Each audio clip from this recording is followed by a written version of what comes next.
Good morning, comrades. Welcome back to the channel. Welcome back to the Nürburgring. Welcome to a very first video involving ice-cold Moritz. It's kind of cold today. Yeah, today but the sun is shining. It's too cold. It's good. Currently, the pit lane is closed during the very first testing day at the Nürburgring Endurance Series because there's been an accident. It's quite bad. At the same time, for us, it's kind of good because all the noise of the engines and all the wheel nuts and everything is quiet. So we can talk with Moritz about the car that he will be driving this year. That is, I'm very excited to sharing with you, namely 992 GT3 Cup car, right? Yes. Okay, let's go to the car because while we're standing here, I'm sure people want to see the actual car. So, we have it over here. Now, I'm very excited to talk to Moritz about it in particular because previously you've been driving the 991 generation, the previous gen of this car, and the car is definitely quite different. You can actually stand a bit closer there because I'll be like, we can talk about it. It's quite hectic here, so we need to figure out what we're doing. But your first impressions, did you drive the car already? Yeah, we did a couple of test days last week in Spain. And it's a big step forward. We have way more mechanical grip. And you actually can feel also the aerodynamic quite a lot. And double wishbone in the front, wider tires in the front. How much wider? I don't know exactly how much wider, but I think it's 305s. On the front? Wow.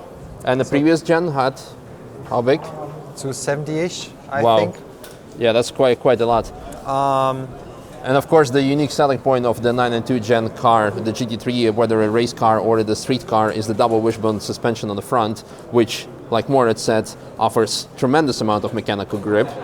So it's definitely something that you just have to take our word for it, his word for it, because I haven't driven the car yet, maybe one day. Yeah. Currently the team, as you can see, is busy with setting up the car, so setting up the suspension, the alignment.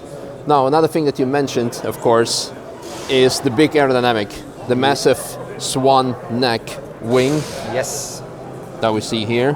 Should even take the ND filter off because it's getting quite dark in the pits. Yeah, there we go.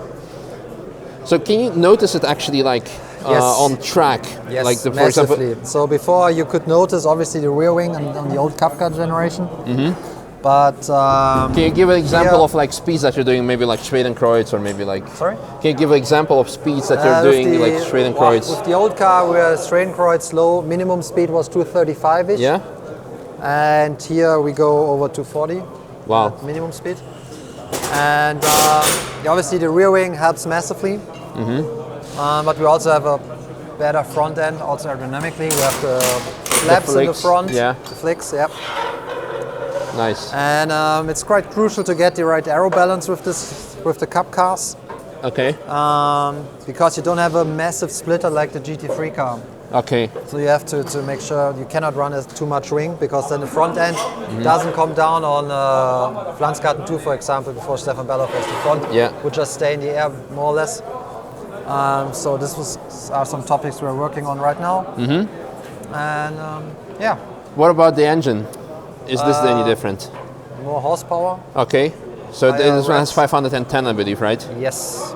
And the previous one had 485. 485. But in VLN it was down to 425. Yeah. So it's nearly 85 horsepower more right now. Wow. So and I guess that's a permit A car, right? Yes. Okay. It's a permit A car. Yeah.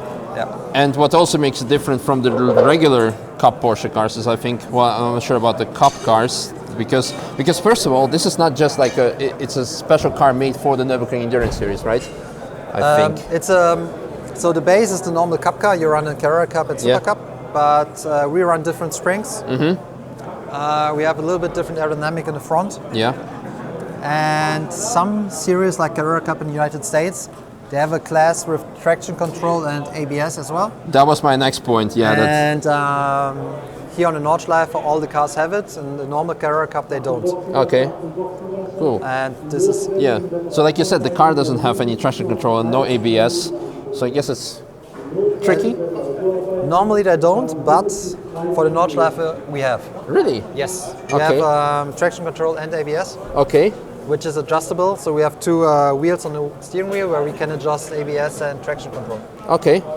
Nice. I thought that you had no ABS and no Yeah, traction the normal Cup car doesn't have. Okay. But because Nordschleife is so tricky with all the bumps, especially in the wet. Especially in the wet, yeah. It's basically mandatory for a race car to have ABS. What about the ergonomics on the interior side? Any noticeable improvements that you really like?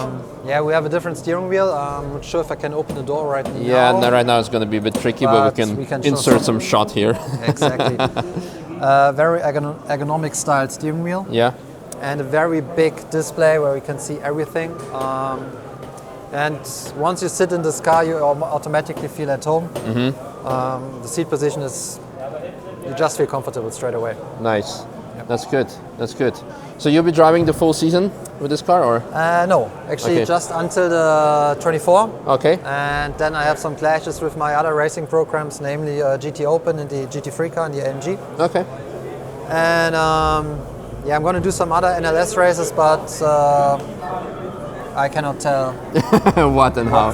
What and how, yeah. No, I'm excited to see. So, and especially also follow you next weekend when it's going to be the 24-hour race. 24-hour race, the first. I wish. I wish. It would be the 24. Somewhere in the world, probably there is going to be 24-hour race every day. No, yeah, there's going to be the first NLS First Endurance Series race that we're definitely going to check out from up close. And yeah,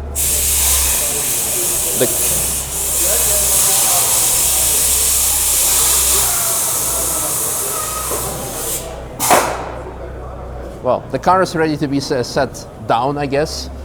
And then yeah, we're working on the camber a little bit. In the regulations, you have to run a certain camber. You're not allowed to do whatever you want. Oh, really? So we're just edging up on that, okay, so to say. And yeah. Cool. Well, I guess that's pretty much it. Guys are probably now excited and curious to see the onboard of the car and with Moritz driving. I'm in a way sad that it's actually sunny out there. I would love to see it. Rain would be. But probably next week, because traditionally wise, the first race of NLS is always snow and hail, so we'll see it then. So I hope you guys enjoyed. If you have any more follow-up questions, ask them in the comments. Maybe Moritz will answer them, or we will answer them, or we'll make a follow-up video. Yeah. And yeah, give them a big follow. See you. Bye-bye.